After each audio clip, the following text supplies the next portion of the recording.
Students, last lecture में हम cancer की बात कर रहे थे, जिसमें हमने कैंसर क्यों होता है, कैसे होता है, ये सब हमने देखा नाउ।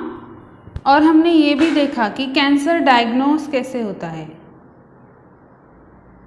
अब उसमें डायग्नोस में भी हमने रेडिएशन देखा, बायोप्सी देखा, उसके बाद MRI, CT स्कैन, रेडिएशन देखा और भी देखे बहुत सारे। और हमने NCERT के जो दिए हैं वो भी देखे कि कैसे कैसे, उसमें जो 2 एक्स्ट्रा दिए हैं जो कि है monoclonal antibody and molecular biology technique, वो भी देखा।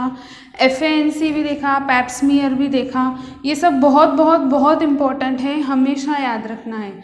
एंड CT स्कैन और MRI दोनों में क्या होता है, दोनों में 3D इमेज आती है, दोनों में इंटरनल ऑर्गन्स, मतलब यही है कि क्लियरली दिखेंगे। बट ओनली डिफरेंस इज कि CT स्कैन में रेडिएशंस दिए जाते हैं जो कि आयोनाइजिंग रेडिएशंस हैं, एक्सरे और वो, और इसमें मैग्नेटिक रेडिएशन जो नॉन आयोनाइजिंग है, क्योंकि आयोनाइजिंग रेडिएशंस हार्मफुल होते हैं, नॉन आयोनाइजिंग हार्मफुल नहीं होते।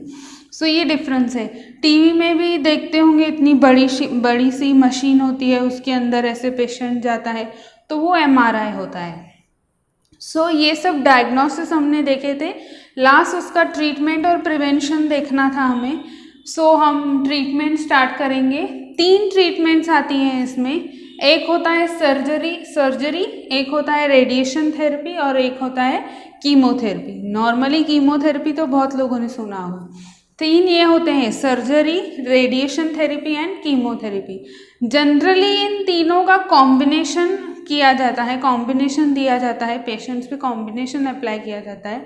बट नाउ अब अगर हम देखें तो सबसे पहले है सर्जरी। मतलब सबको पता ही होगा, सर्जरी करना, फिर सेल्स और वो ट्यूमर निकालना।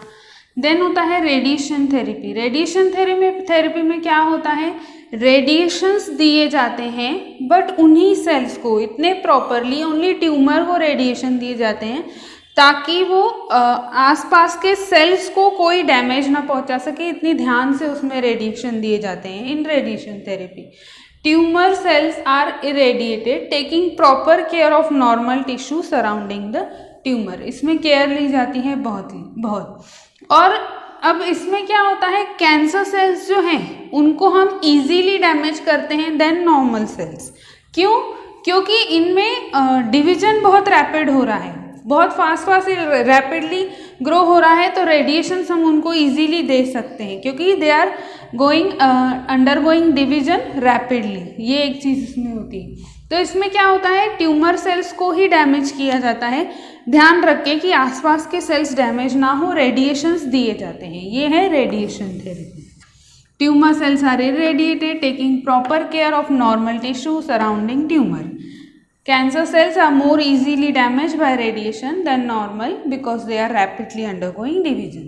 थर्ड है कीमोथेरेपी। कीमोथेरेपी जनरली सुना होगा। अब इसमें क्या होता है, ऐसे ड्रग्स दिए जाते हैं जिनसे कैंसरस सेल्स जो हैं वो मर सके, उनको किल करते हैं थ्रू ड्रग। और ये हमेशा रटा हुआ होना चाहिए कि ये जो ड्रग है नेचुरल एक पेड़ से मिलते हैं, विनकारोसा पेड़ है, जिससे 2 ड्रग मिलते हैं। कौन कौन से मिलते हैं, विनक्रिस्टीन एंड विनब्लास्टीन। ये 2 ड्रग्स मिलते हैं जो कैंसरस ड्रग्स हैं। वेरी वेरी वेरी इंपॉर्टेंट है कीमोथेरेपी। ड्रग्स किल कैंसरस सेल्स, इनहिबिट। इसमें क्या होता है, DNA सिंथेसिस को, कैंसरस सेल के DNA सिंथेसिस को ही इनहिबिट करते हैं ताकि वो सेल साइकिल जो है उनका रैपिड अंडरगोइंग डिवीजन का, वो ही स्टॉप कर सके। तो ये ड्रग्स वो ही काम करते हैं, inhibit DNA synthesis in cancer cell, stopping cell cycle इनका स्टॉप कर देते हैं। इसीलिए कीमोथेरेपी मोस्टली देते हैं, बट मोस्टली इन तीनों का कॉम्बिनेशन ही देते हैं। नेचुरल एंटी कैंसर ड्रग है ये विनक्रिस्टीन एंड विनब्लास्टीन। किससे मिलेगा, फ्रॉम, एक और नाम है कैंथरैंथस रोसा बोलेंगे, या फिर विनकारोसा इस ट्री का नाम है। इस ट्री से ये दोनों ड्रग्स मिलते हैं। कीमोथेरेपी का ही साइड इफेक्ट होता है हेयर लॉस। जो हम देखते हैं कैंसर में हेयर लॉस होता है पेशेंट का, तो वो बिकॉज ऑफ कीमोथेरेपी होता है, इन ड्रग्स की वजह से होता है। हेयर लॉस, एनीमिया और भी बहुत कुछ हो सकता है, बट मोस्टली हेयर लॉस होता है और वो कहाँ होता है? In chemotherapy. Most of cancer are treated by combination of this 3 above therapies. इन तीनों अबव थेरेपीज से मोस्टली ट्रीट होता है। इसके अलावा 2 थेरेपीज हैं जो एनसीईआरटी में दी है, एक है इम्यूनोथेरेपी और एक है TAF, टिश्यू एंजियोजेनेसिस फैक्टर। अब इम्यूनोथेरेपी मतलब क्या? हमारी बॉडी जो है वो इनके सेल्स, कैंसरस सेल्स को आइडेंटिफाई नहीं कर पाती। इम्यूनिटी सिस्टम हमारी बॉडी का जो है वो इनको पहचान नहीं पाता, इसीलिए वो इन पे अटैक भी नहीं करता, इनको मारता भी नहीं। ये प्रॉब्लम होती है। तो कुछ ऐसा सब्सटेंस उनको दें, मतलब कुछ ऐसा सब्सटेंस दें जो मॉडिफाई करे हमारे इम्यूनिटी सिस्टम को, ताकि वो इन कैंसरस सेल्स को पहचान सके और इनके अगेंस्ट फाइट कर सके। उसको बोलते हैं इम्यूनोथेरेपी। यूज ऑफ, और वो जो मॉडिफाई करेगा हमारे इम्यूनिटी सिस्टम को, उसको बोलेंगे biological response modifiers, BRM। Very very very important. ये BRM मतलब हम मॉडिफाई कुछ करें which activates immunity system and helps in destroying tumour, जो हमारे इम्यूनिटी सिस्टम को एक्टिव करेगा और ट्यूमर को डिस्ट्रॉय करने में हेल्प करेगा। और इस बेस्ट BRM मतलब बायोलॉजिकल रिस्पॉन्स मॉडिफायर का एक एग्जाम्पल दिया है alpha interferon. Very very very important, पूछा गया है, आगे भी पूछा जा सकता है। इसके अलावा है use of inhibitors of TAF, tissue angiogenesis factor. अब यहाँ पे समझिए, जहाँ ये फैल रहा है, जहाँ पे है या जहाँ से जिस जगह जाएगा, जहाँ पे ये है वहाँ पे सेल्स हैं, और उसका खाना भी उन्हीं से है। हमने लास्ट लेक्चर में देखा था, मतलब बहुत सारी ब्लड वेसल्स वहाँ पे होंगी, है ना।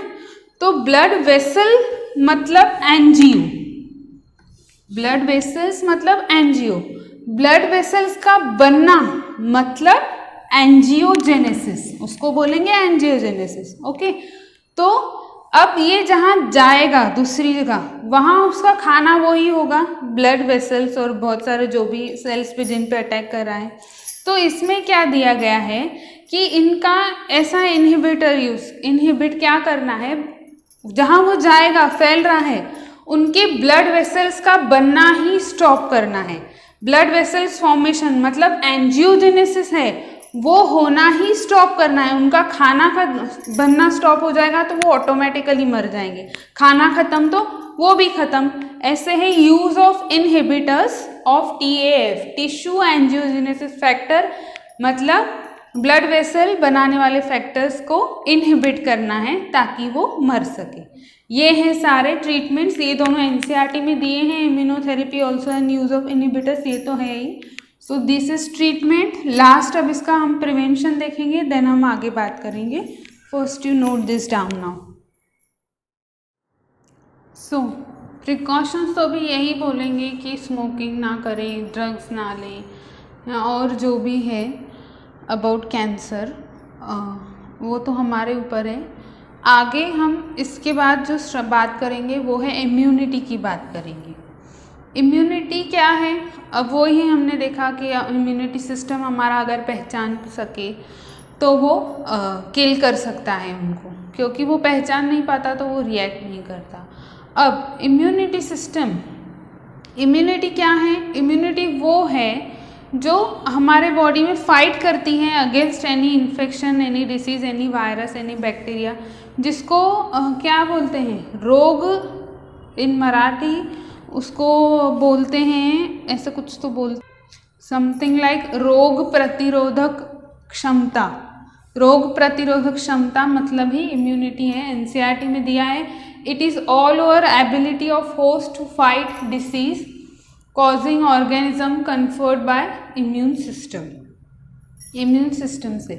अब इम्यूनिटी कहाँ से आती है? इम्यूनिटी सिस्टम से, बट इम्यूनिटी सिस्टम को मैच्योर होने में थोड़ा टाइम लगता है। तो अगर बेबी बॉर्न होगा तो उसको तभी के तभी इम्यूनिटी चाहिए, नहीं तो वो किसी भी इन्फेक्शन से मर सकता है। कोई भी तभी जब वो बॉर्न होगा तो वायरस या बैक्टीरिया इफ अटैक करता है तो वो मर सकता है। तो उसको तब भी इम्यूनिटी चाहिए, क्योंकि इम्यूनिटी सिस्टम को मैच्योर होने में टाइम लगता है। तो on the basis of that immunity जो है वो 2 टाइप्स में डिवाइडेड है।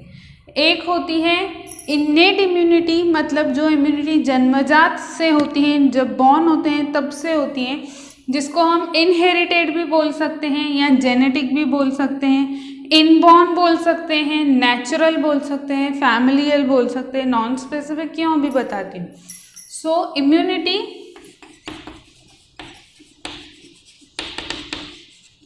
दो टाइप्स की होती है, इन्नेट, एक्वायर्ड। मतलब ये कॉन्जेनाइटल भी बोल सकते हैं, कॉन्जेनाइटल भी है क्योंकि जेनेटिक है, जन्मजात है। Okay, so innate immunity and acquired immunity. ये इम्यूनिटी अब इन्नेट है, जन्मजात है, मतलब सिंस फ्रॉम बर्थ होगी, फ्रॉम बर्थ ये इम्यूनिटी होती है। एक्वायर्ड जब कोई जब यंग स्टेज में आता है तब वो इम्यूनिटी सिस्टम होता है। और ये अभी जन्मजात है बाय बॉर्न, तो लाइफ लॉन्ग ये रहती ही है हमेशा। नॉन स्पेसिफिक है मतलब क्या, स्पेसिफिक जो होता है मतलब वो पर्टिकुलर डिसीज के लिए होता है, तो ये नॉन स्पेसिफिक है। अब ये कैसा होना चाहिए, एक पर्टिकुलर के लिए होना चाहिए, इसी के लिए अटैक करेगा या डिफेंस करेगा, कि जनरल होना चाहिए, जनरल होना चाहिए ना सारे इसके लिए, ऑल बैक्टीरिया वायरस इनके लिए अटैक करने के लिए ये रेडी होना चाहिए। सो ये नॉन स्पेसिफिक है, स्पेसिफिक नहीं है। ये नॉन स्पेसिफिक होता है, ये स्पेसिफिक होता है। स्पेसिफिक होता है मतलब इसमें क्या, अब जैसे चिकन पॉक्स हुआ, एक बार हुआ, इसने उसको अटैक किया, एक बार हुआ, आपको सिम्टम्स आए, वो हो गया।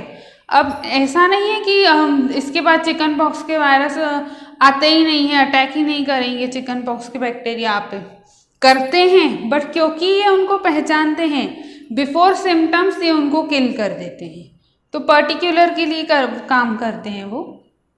एक एग्जाम्पल था। अब इन्नेट नॉन स्पेसिफिक तो होता है, ये दोनों में होता है, इन बोथ, किस किस में, वर्टिब्रेट्स एंड नॉन वर्टिब्रेट्स दोनों में होता है। एक्वायर्ड ओनली इन वर्टिब्रेट्स होता है, सिर्फ वर्टिब्रेट्स में देखने मिलेगा। अब देखो क्या क्या है, इन्नेट इम्यूनिटी नेचुरल और इनबॉर्न और नॉन स्पेसिफिक और जेनेटिक और familial, present since birth in both vertebrates and non vertebrates, active through out life ये रहता है। Non specific type of defence है इसका, हर किसी के लिए डिफेंस में ये खड़ा रहेगा। नो मेमोरी, इसमें मेमोरी नहीं होती है, वही जैसे मैंने बताया कि उसमें एक्वायर्ड में मेमोरी होगी, इसमें नो मेमोरी, यहाँ मेमोरी प्रेजेंट होगी। वही जो मैंने बताया कि चिकन पॉक्स के लिए अगर नेक्स्ट टाइम वो अटैक करेगा तो इसलिए उसको पहचान लेगा और उसको पहले ही फेल कर देगा, तो वही मेमोरी हो गया।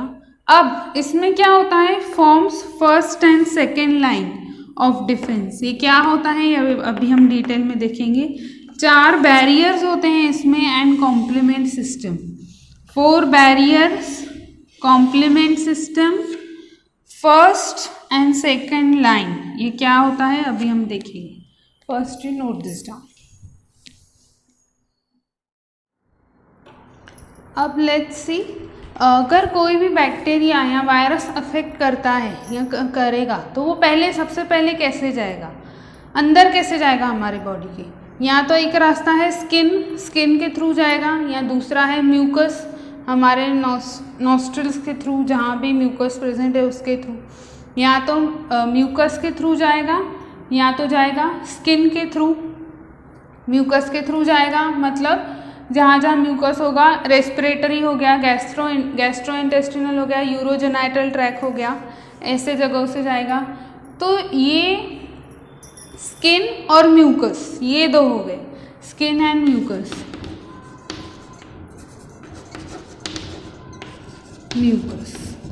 ये क्या है, फर्स्ट लाइन है, और भी इसमें ऐड करेंगे हम फर्स्ट लाइन। तो ये क्या है, फिजिकल है, बाहर के हैं, सो इनको फिजिकल बैरियर बोलेंगे। 4 बैरियर्स है ना, पहला फिजिकल बैरियर बाहर का है, स्किन और म्यूकस, तो ये क्या करेंगे, पैथोजेंस को एंटर करने से ही रोकेंगे, ये पहला बैरियर हो गया। वो उसके थ्रू फाइट करेंगे। लेकिन अगर फिर भी वो अंदर जाते हैं, इसके अलावा भी वो अंदर गए, अंदर जाएंगे तो अब वो क्या हो जाएगा, ब्लड में आ जाएंगे, तो वो हो गया फिजियोलॉजिकल बैरियर। फिजियोलॉजिकल बैरियर इसमें क्या क्या आएगा, अभी किसके थ्रू होगा ये, मेनली अगर सपोज अगर ये हमारे स्टमक में गए तो वहाँ एसिड प्रेजेंट है, हमको पता है। थ्रू वेजाइना, तो वेजाइना इज ऑल्सो एसिडिक, हमने वो भी देखा है। इसके अलावा यूरिन हो गया, वो भी एसिडिक होता है, हमको पता है। तो इन चीज़ों से भी उनको रोका जा सकता है। हाईली एसिडिक है तो वो मार देंगे उनको। और इनमें लाइसोजाइम एंजाइम प्रेजेंट होता है, जो कैसा होता है, बैक्टीरियोसिडल होता है एंजाइम। अगर सलाइवा में हमारे आए या म्यूकस में आए या टीयर्स में, इन सब में लाइसोजाइम एंजाइम होता है। ये बैक्टीरियोसिडल होता है, बैक्टीरिया को किल करता है। तो इसीलिए जब भी हमारे आँख में कुछ जाता है तो आंसू आते हैं, तो कचरा जाता है। अगर कोई बैक्टीरिया या वायरस गया है तो उसमें लाइसोजाइम एंजाइम है, वो उसको किल कर देगा। ये उसका मेन रीज़न है। अब ये क्या होता है, सिक्रेशन, या इसके अलावा स्वेट और सेबम ग्लैंड ऑफ स्किन से जो सिक्रेशन होता है, ये सारे क्या है, माइक्रोबियल ग्रोथ को रोकेंगे, प्रिवेंट करेंगे उनसे हमको। ये हो गया, पहला हो गया फिजिकल। अब ये 4 बैरियर्स, P2C2 इसका दूसरा नाम नहीं है, इसमें 2 P से हैं, फिजिकल एंड फिजियोलॉजिकल, 2 C से हैं, इसीलिए P2C2 है। नहीं तो समझोगे 4 बैरियर्स मतलब P2C2 उसका दूसरा नाम है, no. So first is physical barrier and second is physiological barrier. तो मतलब पहली जो दीवार है वो स्किन और म्यूकस है, दूसरा क्या है, स्टमक या वेजाइना या यूरिन एसिडिक हो, वो दूसरा बैरियर है। सो ये दोनों बैरियर्स मिला के फर्स्ट लाइन बनती है, physical barrier and physiological barrier मिला के फर्स्ट लाइन बोलेंगे। ओके, अब अगर ब्लड से भी, इससे भी नहीं हुआ, इनसे भी नहीं हुआ, इसको भी क्रॉस करके वो आगे जाएंगे, तो अब हमको सेल्स चाहिए मारने के लिए, इसीलिए third is cellular barrier. Cellular barrier में 2 हैं, अब फैगोटिक सेल्स भी हैं और NK सेल्स हैं, मतलब नेचुरल किलर सेल्स हैं।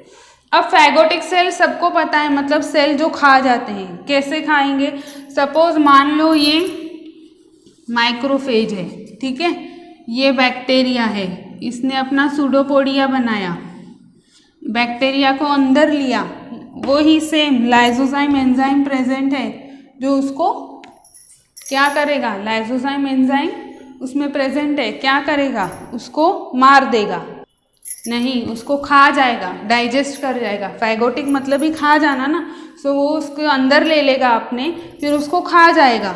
ये एक माइक्रोफेज इसका एग्जाम्पल है। सो फैगोटिक एंड नेचुरल किलर। फैगोटिक में क्या क्या आएंगे, मोनोसाइट्स आएंगे, मैक्रोफेजेस आएंगे, जो अभी हमने देखा मैक्रोफेजेस, और न्यूट्रोफिल्स आएंगे, ये तीनों आएंगे। न्यूट्रोफिल्स को और एक नाम बोलते हैं PMNL, याद रखना है, बहुत इंपॉर्टेंट है। PMNL पॉलीमॉर्फोन्यूक्लियर ल्यूकोसाइट बोलते हैं उसको, न्यूट्रोफिल्स को। ये तीनों फैगोटिक सेल्स हैं, ईटिंग सेल्स हैं।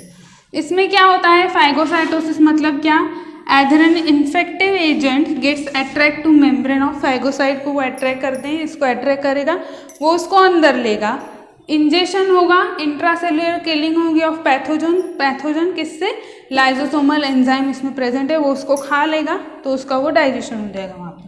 ये होता है फैगोसाइटोसिस। इसके बाद natural killer cells destroy virus, infected and cancerous cells, इनको ये डिस्ट्रॉय करता है। अब नेचुरल किलर सेल्स जो हैं ये कैसे काम करते हैं, ये क्या करते हैं, वो जो सेल्स हैं इन्फेक्टेड, कुछ ऐसा सीक्रेट करते हैं केमिकल, जिनसे उनमें परफोरेशन हो जाता है, मतलब होल हो जाता है। होल होता है तो उनमें पानी भरने लगता है, पानी भरेगा तो स्वेलिंग होगी, स्वेल होके वो बर्स्ट हो जाते हैं और वो सेल्स डिस्ट्रॉय हो जाते हैं। ऐसे नेचुरल किलर सेल्स काम करते हैं।